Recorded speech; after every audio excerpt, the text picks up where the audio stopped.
സ്നേഹത്തിൻ്റെ ഭാഷ എന്ന് പറയുന്നത് മറ്റൊരാളുടെ മുഖത്ത് നിന്ന് കിട്ടുന്ന പുഞ്ചിരി.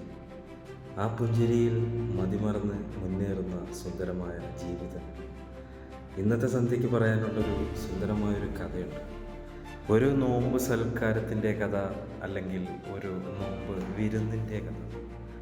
ഈ നോമ്പ് തുറയിൽ രാജ്യത്തിൻ്റെ പല ഭാഗത്തു നിന്നുള്ള പല ഭാഷക്കാരുണ്ട്. ഒന്നിച്ചു നിന്ന സഹപ്രവർത്തകർ, അതിലുപരി കൂടപ്പിറപ്പുകൾ. സന്തോഷം നിറച്ചിട്ടുള്ള ഭക്ഷണപ്പൊതികൾ മറ്റൊരാളുടെ മുന്നിലേക്ക് എത്തിക്കുമ്പോൾ എല്ലാം മറന്നുള്ള ചെറു പുഞ്ചിരികൾ കാണാം അവരുടെ മുഖത്ത്. ഈ ഒരു കൂട്ടായ്മയാണ്, ഇങ്ങനെയുള്ള ഒത്തുകൂടലുകളാണ് പല കമ്പനികളുടെയും വളർച്ചയ്ക്ക് കാരണമാകുന്നത്.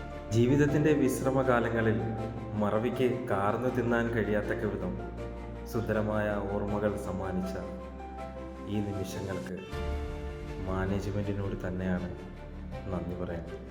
വരും കാലങ്ങളിൽ ഇതിനേക്കാളും ഗംഭീരമായി, ഇതിലും 100 മടങ്ങ് സുന്ദരമായ സൗഹൃദങ്ങൾ പുതുക്കി തോളോട് തോള് ചേർന്ന് നിന്നവർ, നമ്മുടെ ആ ഒരു പുഞ്ചിരിയിൽ മറ്റൊരാളുടെ ജീവിതത്തിൽ സുന്ദരമായ നിമിഷങ്ങൾ ഉണ്ടാവുന്നുണ്ടെങ്കിൽ അതിനേക്കാൾ വേറെ എന്താണ് വേണ്ടത്?